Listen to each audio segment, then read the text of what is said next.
안녕하세요. 저는 워킹맘으로 열심히 살아가고 있는 40대 후반의 여자입니다. 예전에 화제가 되었던 드라마에서 여주인공이 말했던 대사가 생각이 나는데요. 힘든 일을 거쳐 가장 완벽하다고 생각했던 순간에 더 큰 파도가 몰려온다는 대사였죠. 저도 이제야 좀 안정적인 삶을 살게 되었고, 이대로 가면 행복이 계속될 거라고 생각했던 때에 일생일대의 사건을 경험하게 되었답니다. 지금은 다시 안정을 찾고 살아가고 있지만 가끔씩 그때를 생각하면 몸서리가 치네요. 저의 이야기를 한번 들어봐 주시겠어요? 저는 대학교를 졸업하자마자 운이 좋게도 면접에 통과해서 나름 괜찮은 기업에 합격하게 되었어요. 워낙 업무량이 많아서 30 초반까지 정말 일에만 파묻혀 살았던 것 같아요. 사실 연애에도 별로 관심 없어서 연애도 거의 하지 않았답니다. 야근이 잦아서 거의 회사 동기들과만 지내다 보니 비슷한 나이대라 그런지 똘똘 뭉쳐 다니게 되더라고요. 동기 무리 중에 저보다 3살 많은 남편도 있었는데 제가 피곤하다고 하면 커피도 사다 주고 회식 끝나면 일부러 집에도 데려다 주면서 친절하게 대해주더라고요. 그래서 점점 호감이 생기게 되었고 서로 자연스럽게 사귀는 사이가 되었답니다. 저는 회사 사람들 몰래 연애를 하고 싶었지만 남편이 초반부터 너무 티를 내는 거예요. 그래서 얼마 되지 않아 동기들이 다 알게 되었고 어느새 공식 커플이 되었죠. 미래에 어떻게 될지도 모르는데 함께 회사에 다니니 상사들도 자꾸 농담을 하고 동기들도 눈치를 주기 시작하더라고요. 너무 불편해서 남편에게 둘 중에 한 명이 이직하지 않으면 이 관계를 끝내겠다고 엄포를 놓았죠. 남편도 저에게 푹 빠져 있을 때라서 열심히 다른 곳을 찾아보더라고요. 결국 비슷한 조건의 기업으로 연봉도 좀 더 높여서 이직에 성공하더라고요. 저는 남편의 추진력 있는 모습에 더욱 신뢰가 생겼던 것 같아요. 그렇게 3년의 연애 끝에 결혼까지 하게 되었죠. 친정과 시댁의 수준이 거의 비슷해서 딱히 반대는 없었답니다. 어느덧 15년의 세월이 흘렀고 남편과 저는 열심히 저축해서 수도권에 있는 아파트도 마련했고 둘이 합쳐 연봉도 넉넉해졌어요. 중학생이 된 딸과 함께 별 문제 없이 똑같은 일상을 살아나갔답니다. 저는 계속 같은 회사에 다니고 있고 어느새 과장 직급이 되었는데요. 워킹맘으로 살면서 그만두고 싶었던 순간이 몇백 번은 되었죠. 특히 아이가 초등학교 들어갔을 때는 너무 힘들어서 사표 내기 직전까지 갔었답니다. 딸이 아직 어린데 옆에 있어주지 못할 때나 주변 전업주부 엄마들이 저를 따돌릴 때 얼마나 서러웠는지 몰라요. 평생 전업주부로 살아오신 시어머니도 제가 일하는 걸 항상 못마땅해 하셨어요.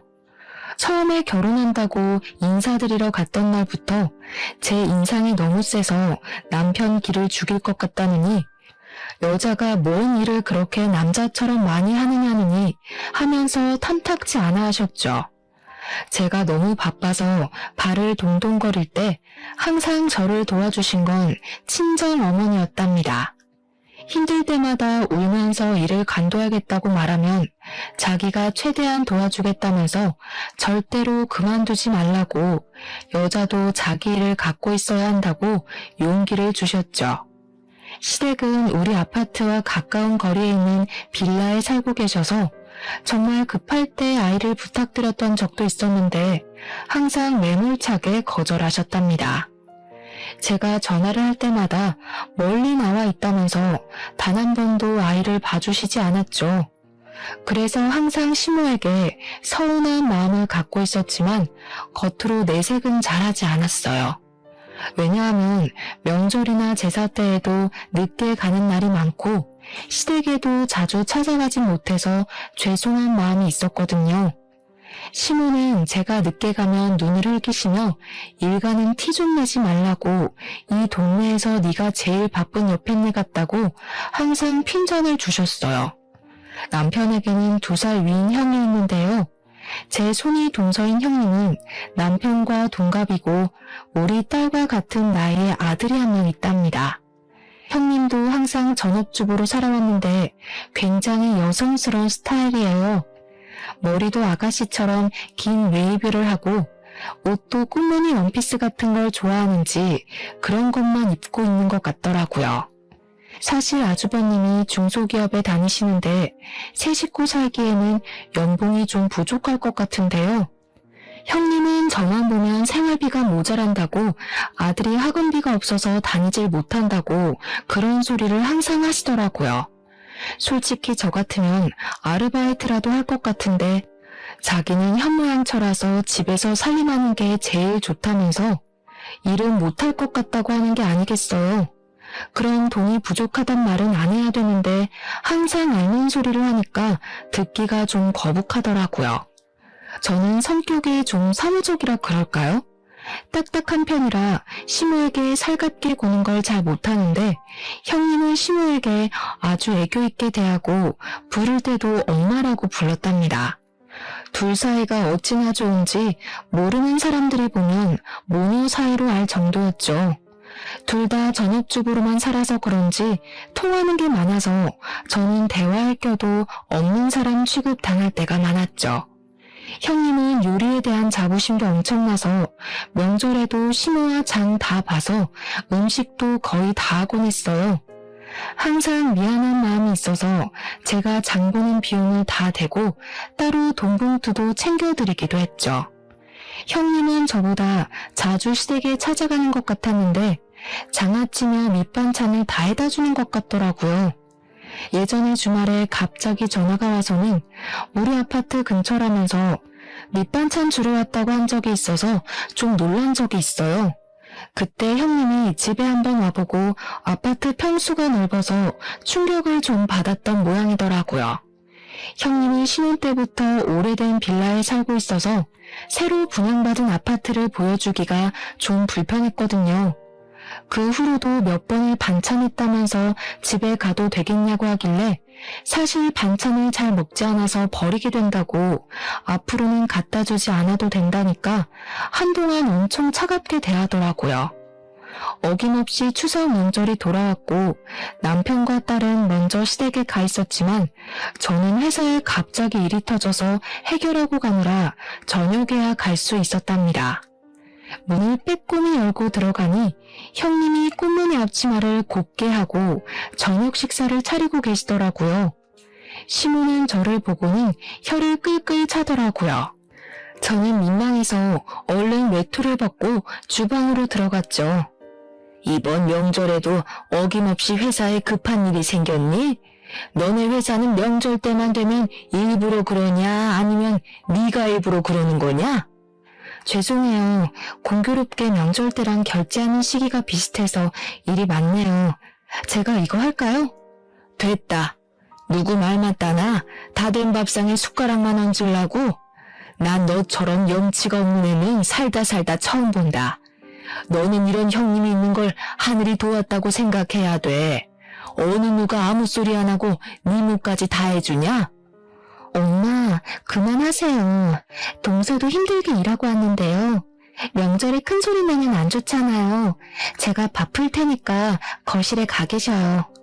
다들 둘러앉아 저녁을 먹는데 시부모를 비롯해서 남편까지 음식이 맛있다면서 형님 칭찬하느라 바쁘더라고요.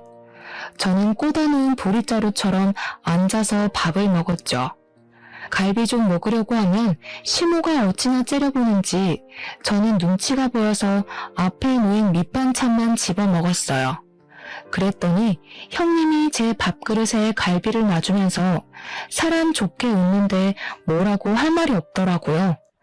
밥을 다 먹고 제가 설거지를 시작했죠. 시모는 식탁에 앉아 저를 째려보며 과일을 먹고 있었고 형님이 그릇들을 정리했어요.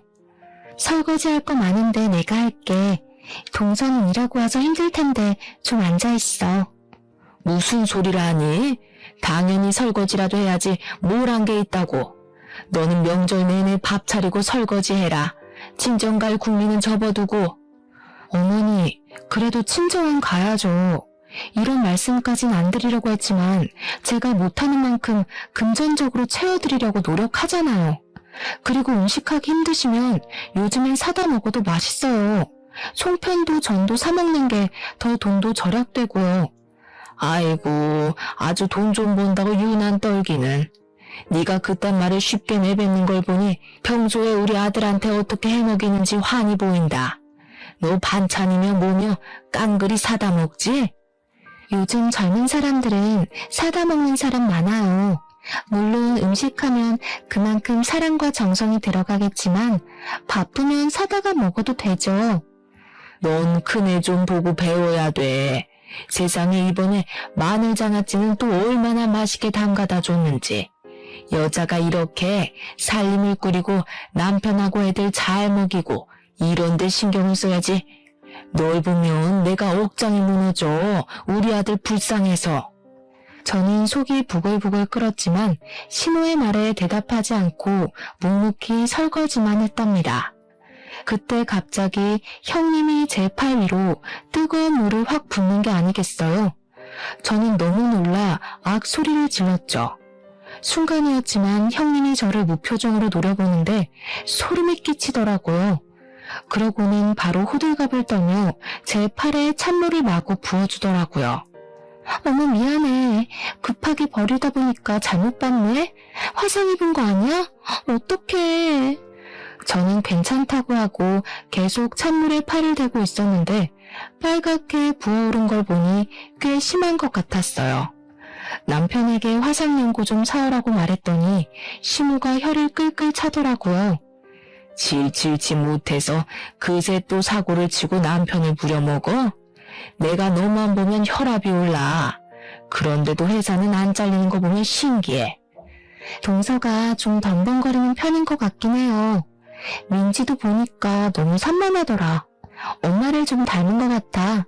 아니면 엄마가 집에 없으니까 좀 불안정해서 그런 거 아니야? 네? 우리 민지가 산만하다는 말은 처음 들어보네요. 이젠 중학생이라 학원 다니기 바쁜데 엄마가 집에 있어도 만날 시간도 없을 시기죠. 민식이는 학원을 안 다니나 봐요?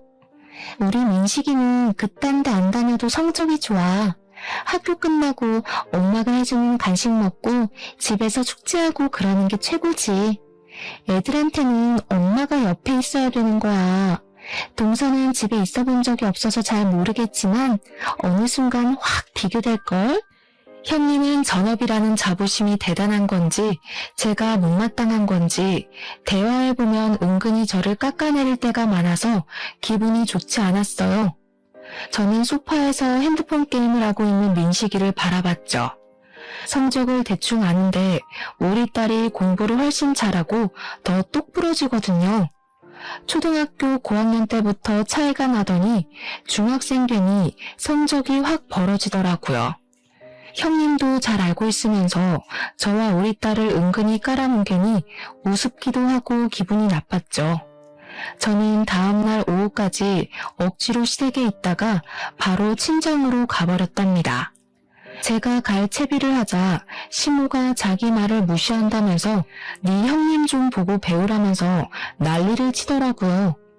형님은 친정 부모님이 안 계셔서 시댁에만 있거든요. 현관문을 나서면서 형님과 눈을 마주쳤는데 좀 오싹한 기분이 들었던 건 제 착각이었을까요? 그렇게 바쁘게 시간이 흘러갔고 어느 날 딸이 다니는 학원에서 전화가 왔더라고요. 자체 시험을 보고 소수 정예만 들어갈 수 있는 스카이반에 합격했다는 소식이었어요. 딸이 얼마 전에 그런 시험을 봤는데 반에서 1, 2등만 뽑히는 거라고 해서 될 거라는 기대도 하지 않았거든요. 막상 뽑히니까 정말 대견하고 기뻐서 남편에게 바로 전화해서 알려줬죠. 저녁에 좋은 식당 가서 셋이 외식하자고 약속까지 하고 다시 힘내서 일을 하고 있었는데 퇴근 시간쯤에 시모에게 전화가 왔더라고요. 오늘 저녁에 형님이 샤브샤브를 한다는데 양을 많이 사왔다면서 같이 먹자고 한다는 거였어요. 저는 약속이 있다고 거절했는데 시모가 막무가내로 오라고 화를 내는 거예요. 이미 남편에게도 오라고 전화를 했다면서 말이죠.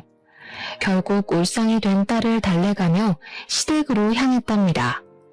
막상 가보니 양이 많기는커녕 어른 4명이 먹기에도 부족한 양이었어요. 제가 좀 모자랄 것 같다고 하자 형님이 자기 기준으로 많은 양이라면서 더 먹고 싶으면 저에게 소고기를 더 사오라고 하더라고요.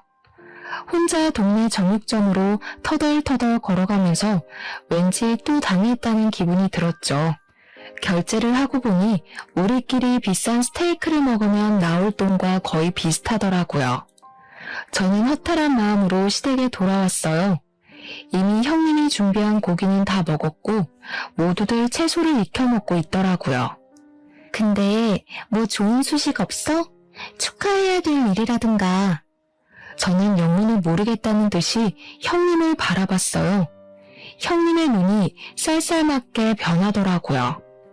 민주학원에서 무슨 스카이반인가 합격했다며? 좋은 일을 왜 숨겨? 무슨 꿍꿍이 있어? 그건 어떻게 하셨어요? 지금 당신이 말했어? 대학 합격한 것도 아니고 그냥 학원에서 반 옮기는 건데 그걸 뭐 추가까지 받자고 말해야 되나요? 남편도 말하지 않았다고 하는데 그건 어디서 들은 건지 황당하더라고요. 형님이 재빨리 제 말을 가로챘답니다. 지금 어디서 들은 게 중요해? 동서는 우리를 한 가족으로 생각하긴 하는 거야? 어떻게 자기 자식만 생각해? 우리 민식이는 불쌍하지도 않아? 민식이는 학원 안 다녀도 집에서 숙제하고 공부 잘한다면서요. 엄마가 옆에서 봐주는 게 최고라면서요. 동서, 나를 얼마나 우습게 보면 이렇게 말대답을 또박또박해? 나 자네 형님이야. 내가 이렇게까지 말했으면 학원에 말을 해서 민식이도 좀 같이 할 수 있게 도와주는 게 당연한 거 아니야?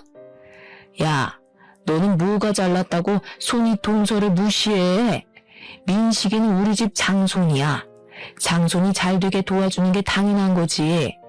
당장 민식이도 같은 반에 넣어서 공부시켜줘. 저는 학원에 이미 다니는 학생들만 기회가 있는 거라고 설명했지만 도무지 말이 통하지 않더라고요. 남편이 가만히 있다가 자기가 학원 등록해준다고 원할 때까지 다니라고 말을 하는 게 아니겠어요? 저는 놀라서 남편을 봤는데 저를 차갑게 외면하더라고요. 형님이 남편 말을 듣고는 저를 쳐다보면서 픽 하고 비웃더라고요. 근데 그게 순간이라 다른 사람들은 보지 못하는 것 같았어요. 머리끝까지 화가 났지만 더 있다가는 형님 머리채라도 잡고 싸울 것 같아서 화가 나서 딸만 데리고 시댁을 나와버렸답니다. 저는 당분간 시댁 연락도 받지 않기로 다짐했어요. 생활비 통장을 보니 조카의 학원비가 매달 빠져나가고 있는데 볼 때마다 화가 솟구치더라고요. 남편도 꼴보기가 싫어서 대화도 많이 줄었는데 남편이 좀 변한 기분이 들었어요. 몇 달 전부터 헬스를 끊어서 다니는데 아주 열심히 하더라고요. 매일 저녁에 운동하고 샤워하고 왔다며 샴푸 냄새를 폴폴 풍기며 들어왔죠. 욕실에서 씻기 전에 옷통을 벗고 자기 몸을 감상하지를 않나. 출근 전에 셔츠 입다가도 가슴 근육을 눌러보지를 않나. 안 하던 일을 하는 게 아니겠어요. 운동을 하다 보니 몸 만들기에 관심이 생겼나 싶었죠. 더 나이 들기 전에 활기차게 살아야 한다면서 무슨 동호회도 가입했다고 하더라고요. 주말에 동호회 모임 있다고 나갈 때는 멋을 엄청 부리고 나가더라고요. 사춘기 남자애처럼 머리 스타일도 엄청 신경 쓰고요. 저는 점점 의심이 가기 시작해서 동호회 모임하고 있을 때 사진을 찍어 보내라고 하기도 했답니다. 그럼 남녀가 여러 명이 식당에서 찍은 사진을 바로바로 보내주더라고요.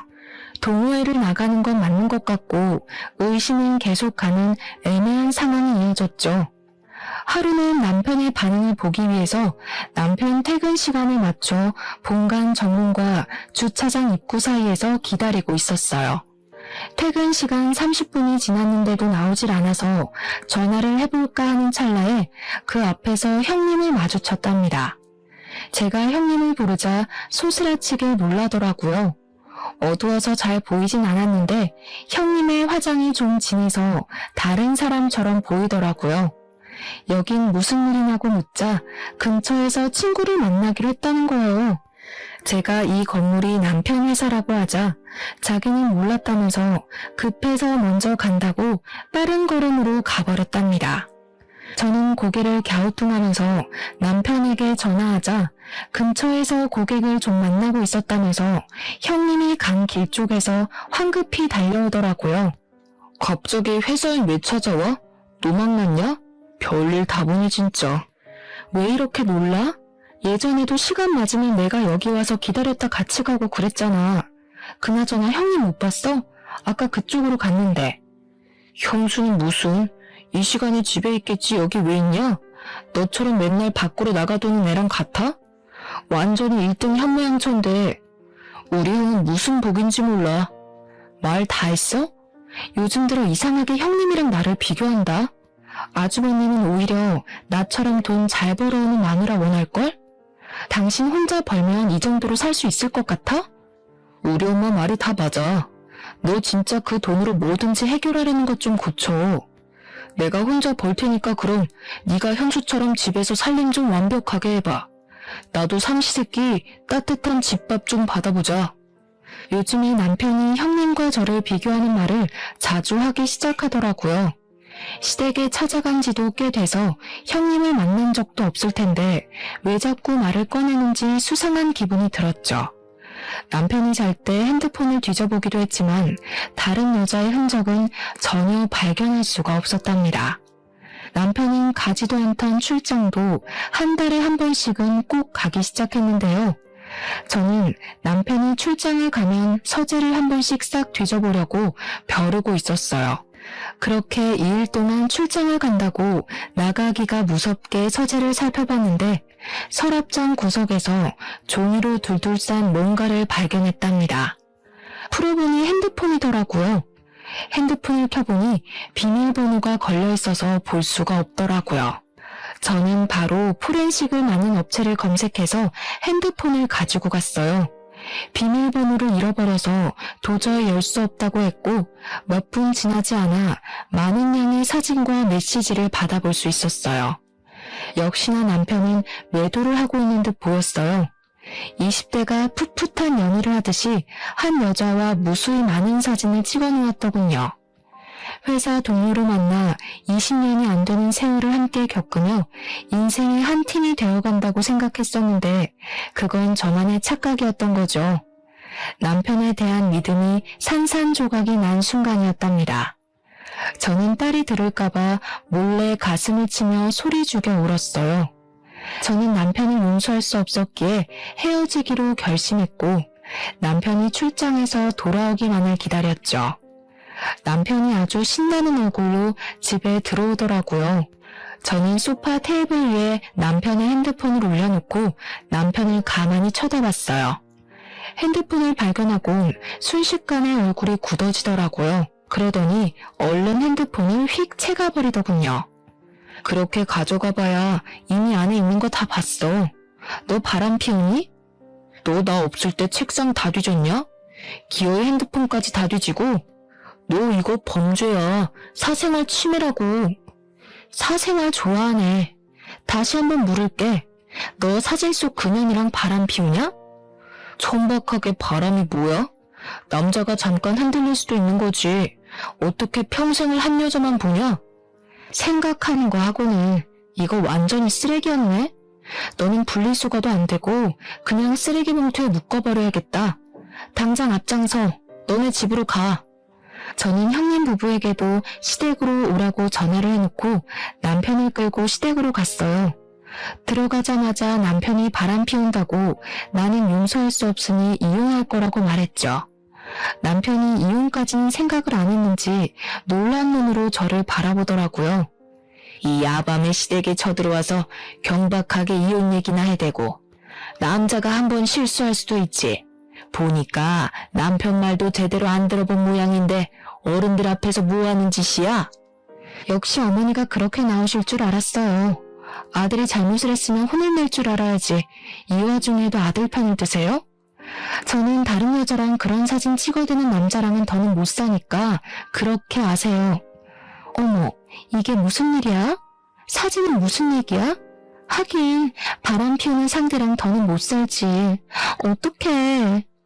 무슨 이혼이 애들 장난이야? 난 너 처음 봤을 때부터 마음에 안 들었어. 맨날 회사 그러면서 시댁을 우습게 보고 말이야. 네가 한 번이라도 시분 밥을 차려준 적 있어? 며느리 노릇도 한 번도 안 해본 게? 지금까지 매달 용돈 빠짐없이 드렸어요. 어머니는 맨날 돈으로 퉁친다고 하는데요. 육아휴직하고 돈 없을 때도, 아파트 이자 내느라 빠듯할 때도 꼭 어머님 용돈은 챙겨드리려고 제가 얼마나 노력했는지 아세요? 친정에는 용돈 드리지도 않는 거 어머니도 아시잖아요. 또 그놈의 돈으로 유세 떠네. 니까짓 게 얼마나 번다고. 야, 됐어. 우리 아들하고 당장 이혼해. 어디서 천박한 게 들어와서 이런 분란을 만들고 난리야? 보고 있던 남편이 머리를 마구 쥐어뜯으며 소리를 지르기 시작하더라고요. 아주버님이 형님을 말리고 형님은 저를 또 무표정으로 쳐다보고 있더라고요. 저는 무시하고 시댁을 나와버렸죠. 딸이 한창 민감한 나이라 어렵게 말을 꺼냈는데 다행히 저를 따라오겠다고 하더라고요. 어차피 이혼하려면 시간이 걸리기에 모든 게 끝날 때까진 흔들리지 말고 일상을 살아나가기로 결심했죠. 남편과 계속 얼굴을 보며 사는 건 정말 힘들더라고요. 남편은 매일 저에게 이혼은 안 된다고 했지만 저의 마음은 변하지 않았죠. 회사에는 아무런 내색도 안 하고 다녔지만 저에게도 참 힘든 시간인 건 마찬가지였답니다. 하루는 평일에 쉬게 되어 동네 카페에서 오랜만에 친구를 만나기로 했어요. 커피 한 잔 시켜두고 친구를 기다리고 있는데 멀찍이 떨어진 자리에 형님이 앉아있더라고요. 그런데 형님답지 않게 또 진한 화장을 하고 있더라고요. 옷을 보니 미니스커트를 입고 있어서 놀랐죠. 어찌나 친구와 깔깔대며 크게 웃는지 카페 안의 사람들이 다 쳐다볼 정도였답니다. 저는 누구와 저렇게 얘기하나 싶어 형님 맞은편에 벽에 가려진 자리로 옮겨 앉아 보았어요. 알턴이가 빠지니까 얼마나 속이 시원한지 몰라. 그동안 그 쌍판 보느라 얼마나 재수가 없었는지. 다 네 덕이다 얘. 서로 돕고 사는 거지. 나도 네 덕에 수입이 쏠쏠했어. 아주 사달라는 대로 다 사준다니까. 이혼은 안 한다고 해놓고 너를 계속 만나는 거 보면 그 인간도 보통은 아니라니까. 내가 그만큼 잘해주니까 그런 거지. 아직 빼먹으려면 한참 남았어. 네 이거는 언제 도착한대? 저는 새끼손가락을 올리며 천박하게 웃고 있는 형님의 친구를 슬쩍 바라봤어요. 그 순간 누가 뒤통수를 때린 듯이 번쩍하더라고요. 바로 남편이 상간녀였던 거죠. 저는 어지러워진 머릿속을 정리해 보려고 했죠. 물론 제 육감은 모든 상황을 한 번에 꿰뚫고 있었고 저는 빨간 립스틱을 흉하게 바르고 낄낄대는 형님을 노려보았어요. 저는 얼른 둘이 같이 있는 사진을 찍어두었죠. 그때였어요. 한 젊은 남자가 껄렁하게 걸으며 형님 옆으로 다가오더라고요. 형님이 남자를 발견하고는 활짝 웃으며 팔짱을 끼고 바로 나가더라고요. 저는 바로 형님 뒤를 쫓았답니다. 저는 친구와 약속을 취소하고 어디론가 걸어가는 두 사람의 모습을 계속 카메라에 담았어요. 형님은 남자의 허리에 팔을 척 두르고 아주 신나서 걸어가더라고요. 두 사람이 들어간 곳은 카페에서 얼마 떨어지지 않은 거리에 있는 숙박업소였답니다. 저는 들어가는 모습을 동영상으로 찍어놓고 형님이 나올 때까지 기다렸어요. 역시나 몇 시간 후에 남자와 나오더니 그 앞에서 남자와 헤어지고 어디론가 바쁘게 걸어가더라고요. 저는 집으로 돌아와 형님에게 남자와 찍은 사진 한 장을 보내고 저녁 7시까지 우리 집으로 오라고 메시지를 보냈어요. 형님은 아무런 대답이 없었지만 7시가 살짝 넘은 시간에 초인종이 울리더라고요. 현관문에 들어서서 나를 째려보는 형님은 눈빛부터 달라 보였어요. 여태껏 봤던 살림 잘하고 여성스러운 며느리와는 딴판이더라고요. 형님은 소파에 앉아 다리를 착고고 어쩔 거냐는 눈빛으로 저를 보더라고요. 지금 집에 저밖에 없고 전 더 이상 그 집안 며느리도 아니니까 그렇게 바라보실 거 없어요. 아주버님 저녁 챙겨주고 오신 거예요? 몰라. 오늘 늦게 온대. 이제 우리 집안 사람도 아니면서 그딴 사진은 왜 보내? 뭐 협박이라도 하게? 내 뒤라도 밟았어? 오늘 쉬는 날이어서 나갔다가 우연히 봤어요. 너무 놀라서 여쭤보려고 사진 좀 찍은 거고요. 놀랐는데 사진 찍을 여유까지 있고 역시 똑똑한가 봐. 그래서 나 바람 피운다고 우리 남편한테 말이라도 하게? 그 인간은 내가 둘러대면 깜빡 속아 넘어가. 네 말을 믿을 것 같아? 그럼 이건요? 이건 어떻게 설명할 건데요? 저는 형님과 상간녀와 함께 있는 사진을 보여주었죠. 형님의 얼굴이 파르르 떨리더니 곧 픽하고 비웃더라고요. 아, 이것도 봤어? 그래서 뭐 어쩔 건데? 이미 이혼 도장 다 찍은 마당에. 그래, 다 내가 꾸민 짓이다. 네가 돈 번다고 하도 꿀값 떨어서 너 좀 엿 좀 먹어보라고. 이혼까지 갈 줄은 몰랐는데 암튼 더 잘 됐지. 이젠 평생 네 면상 안 봐도 되잖아? 내가 싫다고 이런 짓을 꾸몄단 말이에요. 내 가정을 망가뜨리고 우리 딸 가슴을 아프게 하고. 진짜 제정신이 아니네요. 나보다 나이도 어린 게 돈 좀 번다고 무시하고 네 딸 공부 잘한다고 무시하고 우리는 구질구질하게 사는데 너흰 해외여행이나 다니고. 그러게 사람이 겸손해야지. 자랑질 좀 그만하고. 내가 언제 자랑을 했어요? 지금 보니까 민지 스카이반 간 것도 그 상간녀가 알려준 거네? 그렇죠. 남편 동우에 소개해준 게 형님이에요, 그럼? 그래, 불륜 모임인데 내가 40대 모임이라고 소개해줬어. 알려줘도 가는 남자가 있고 안 가는 남자가 있어. 이 남편도 그런 놈이니까 바람을 피운 거지. 내가 뭐 둘을 한 방에 묶어놨겠니? 어차피 북치고 장구친 건 네 남편이야. 형님은 저를 비웃으면서 주머니에서 담배를 꺼내들더라고요. 그러고는 담배 연기를 저한테 훅 뿌려댔어요. 그때였죠. 방에서 시부모와 아주버님과 남편이 우르르 달려나왔어요. 그걸 본 형님 얼굴이 하얗게 질려서 담배를 툭 떨어뜨리더라고요. 시모가 대뜸 형님의 머리채를 잡고 흔들기 시작했죠. 아주버님도 형님의 뺨을 세게 때리고는 악 소리를 내며 절규를 하더라고요.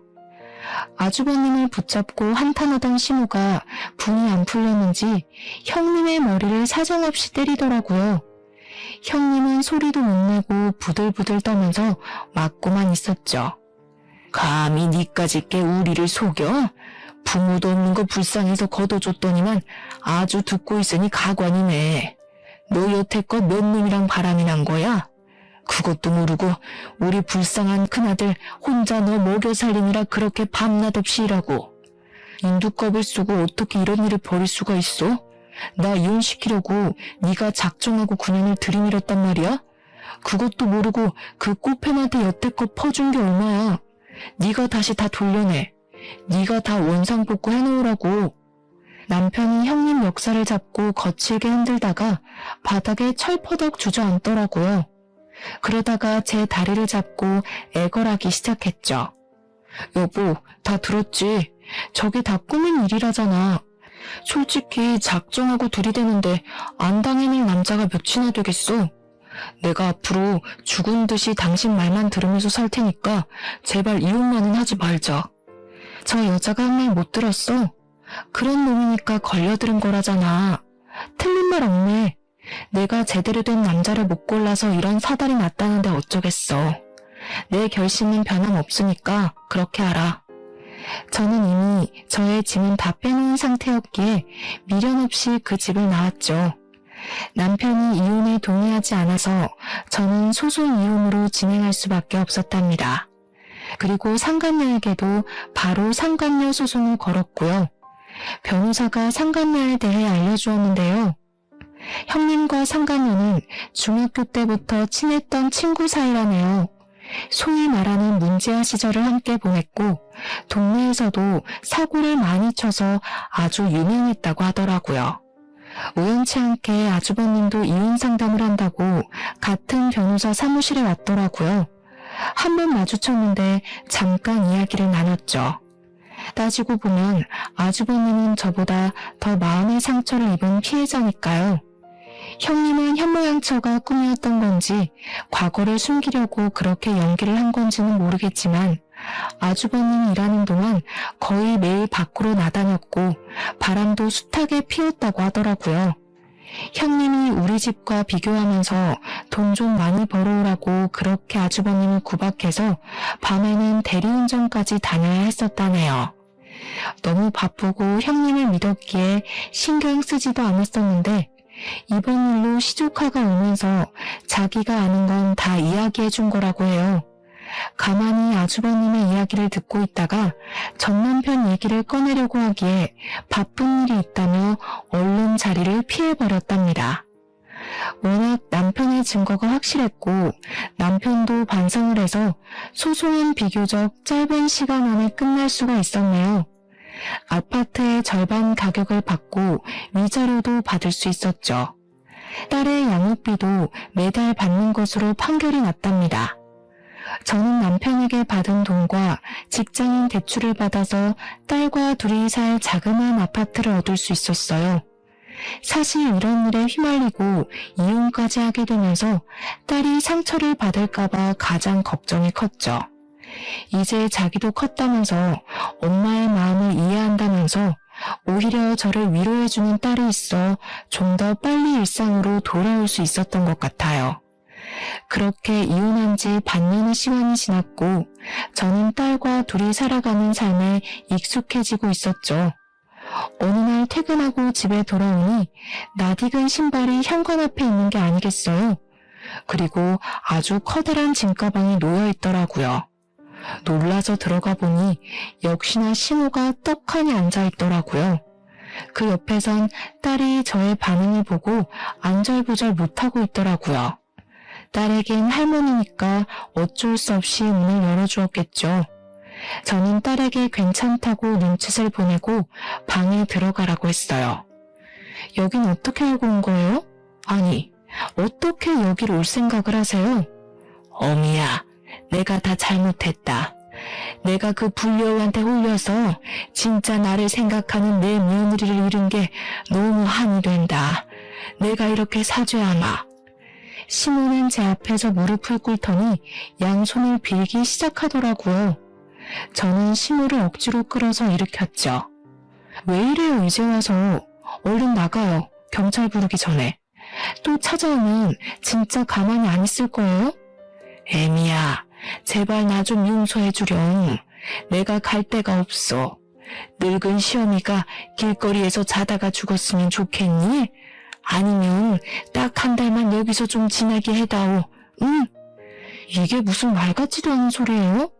누가 내 시어머니야? 나 같은 며느리 필요 없다고 내칠 때는 언제고. 나가요, 나가. 내가 진짜 갈 데가 없어서 그래. 첫째가 이혼하고 일도 때려치우고 맨날 술만 마셔. 나만 보면 집안 살림 다 때려 부수고 나가라고 소리를 질러서 내가 집에 있을 수가 없다. 아이고, 내 신세야. 그건 제 알바가 아니에요. 저는 더 이상 그 집하고 얽혀있는 사람이 아니라고요. 이 더러운 가방 갖고 당장 나가요, 당장. 저는 신우를 있는 힘을 다해 문 쪽으로 밀었죠. 신우가 신발장을 붙잡고 엉엉 울면서 버티고 있는 걸 보니 어이가 없더라고요. 전 남편에게 바로 전화를 걸어서 당장 모시고 가라고 소리를 질렀답니다. 30분도 안 돼서 전 남편이 왔더라고요. 둘이 짠 건지 문을 열어주니 전 남편이 마구 비집으면서 결국은 거실까지 들어오는 게 아니겠어요. 오랜만에 본 전 남편은 회사도 다니지 않는지 더벅머리에 수염도 덥수룩하고 초췌한 얼굴을 하고 있더라고요. 전 남편은 조금 전에 신우마냥 제 앞에 무릎을 꿇고 손을 싹싹 빌기 시작했답니다. 여보, 제발 우리 다시 합치자. 내가 부모님이랑 형이랑 그 코딱지 같은 집에서 정말 죽지 못해 살아. 그 나쁜 놈은 형이 이혼소송 승소했는데도 형 돈을 다 가지고 튀었어. 우리 민지를 생각해서라도 나 좀 살려줘. 이혼한 뒤로 양육비는커녕 민지한테 전화도 한 번 안 한 게 무슨 아빠라고 내 딸 이름을 들먹여. 둘 다 이렇게 나온다 이거지? 전 남편의 행동을 보니 더하면 더했지 순순히 시모를 데려갈 것 같지가 않더라고요. 저는 동네 창피했지만 어쩔 수 없이 경찰을 불렀어요. 경찰들이 와서 남편과 시모의 팔을 잡고 달래며 문 밖으로 끌어내기 시작했답니다. 그때 경찰에게 잡힌 시모가 저한테 확 달려들면서 살려달라고 악을 쓰는 게 아니겠어요? 저는 너무 놀라서 뒤로 물러섰답니다. 아무리 봐도 정상적인 사람처럼 보이지가 않더라고요. 경찰이 시모와 이런저런 대화를 해보더니 아무래도 치매 환자인 것 같다고 말을 하더라고요. 저는 놀라서 전 남편을 쏘아봤는데 남편은 이미 다 알고 있었던 듯이 고개를 푹 숙이고 아무 말이 없더라고요. 시모는 아들 2명이 한꺼번에 이혼한 충격이 너무 컸는지 이상한 행동을 자꾸 하다가 결국 치매 판정을 받았다고 했죠. 전 남편이 갑자기 눈물을 절절 흘리면서 제 앞에 털썩 주저앉았답니다. 엄마가 당신한테 얼마나 미안하셨으면 치매 걸린 뒤로 당신밖에 기억을 못해. 맨날 당신 얘기하고 찾으러 가야 한다고 그러고 당신이 우리 엄마 좀 용서해줘. 당신 없으면 나 죽어. 그니까 지금 내가 치매 걸린 너네 엄마랑 술만 먹어대는 아주버님이랑 엄마가 도망간 조카 데리고 너 보듬으면서 같이 살아달란 말이네? 돈도 내가 다 벌어오고. 너는 진짜 끝까지 쓰레기 짓을 하는구나. 이 양심도 없는 놈아. 당신이랑 우리 민지만 있으면 나 다시 예전으로 돌아갈 수 있어. 제발 나 좀 살려줘. 민지야, 민지야 아빠 왔어. 전 남편이 딸의 이름을 계속 부르자 어느새 딸이 문을 빼꼼히 열고 보고 있더라고요.